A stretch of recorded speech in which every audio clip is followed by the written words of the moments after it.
Hey everybody, welcome back to the channel and welcome to the channel if you're here for the first time. We're going to talk a little bit about wrestling. Actually, we're only going to talk about wrestling. This is it. This is Pineapple talking wrestling, this whole video. Just because so much has been going on, I don't want to bog down my other videos. I realize it's kind of a niche thing. So yeah, here we go. So recently, and by recently I mean yesterday, PWI came out, Pro Wrestling Illustrated came out with their top 500 wrestlers of the year. Number one is Kenny By God Omega, the five-star match machine. Should not be a surprise to anyone. Roman Reigns is number two. Bobby Lashley's number three. Keep going down. Cody Rhodes was at number 11. Really, Cody Rhodes is number 11? I'm glad that they think so. I'm glad that he's over with a lot of people and people like him. Not my favorite wrestler, but I'm glad he's up there. And then we scroll down, scroll down, scroll down, and who I'm looking for. I'm looking for my boy, and I get down to 171, 171. That's Danhausen. Love that Danhausen. He's he's awesome. And with this Forbidden Door being opening, maybe Ring of Honor can get some AEW signs. Maybe we can get Jungle Jack, Jungle Boy, Jungle Jack Perry. I just pulled a Oh man, I just pulled a JR there. So yeah, we can get a little Jungle Jack for Stanhausen. I'd like to see that match. I'd like to see that match a lot.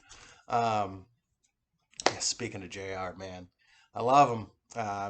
He's a great wrestling voice, but he needs to stick to the taped interviews and stuff because anymore it's two or three botches a night on the commentary, and it is what it is. It's like, yeah, I've messed up before, I'll mess up again. But it's like an every week thing now. Like yesterday, he called a spine buster a power bomb, and I was like, oh.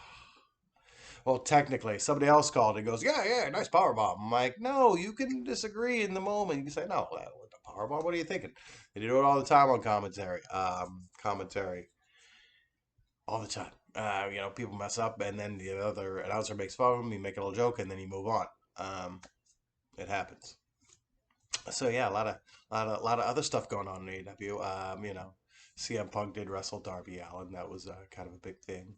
Last night, John Moxley went off against Minoru Suzuki. Um, awesome. My only complaint was I wish it was a little bit longer. They kind of rushed it. It was the last thing in the show. The match only lasted a couple minutes, couple 5 minutes, maybe 10, maybe 10, maybe. I would have liked to see it a 15-minute thing. I would have liked to do the full entrance, give it some room to breathe. But TV, you only have so much time, and live audiences they chant. It is what it is. But yeah, AEW Dynamite, man, good times, good times. I just I'm really enjoying it. The whole. Well, let's just go over the all out things. I mean, Miro and Eddie Kingston. That's gonna be a rivalry, a feud going forward. So that's fun. Lucha Bros won the tag team championships off the Young Bucks. Had a phenomenal match. But yeah, what do you expect? Their first match that I saw them in was against the Young Bucks, and that was amazing. And they've been amazing all throughout. So it's more of the same, and I'm happy. And yeah, it was time to switch the titles. Britt Baker, DMD.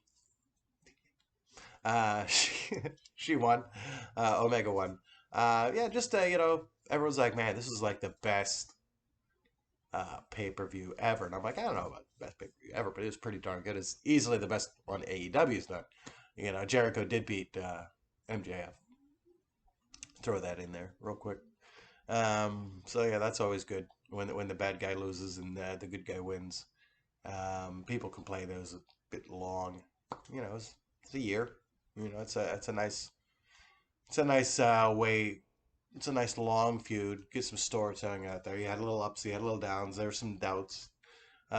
Seeds of doubt. Was Jericho going to retire? They did a really good job of telling that story and planting those seeds of doubt. Because in my mind, I'm like, maybe he's just going to be a rock star, do commentary. He's done everything he needs to do in the ring. He doesn't need to prove himself to anybody. Maybe it's time for him to move on. Oh no, oh no. All right. So yeah, it's always fun to get worked and have that little seated out in there. Yeah, man. So thanks everybody for tuning in.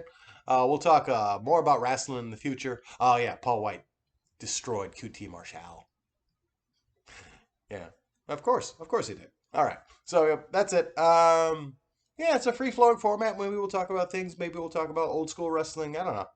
Just kind of something I want to do off the top of my head. All right, guys. Well, thanks for tuning in. Continue to watch the channel. I appreciate your support. And io sono la ananas.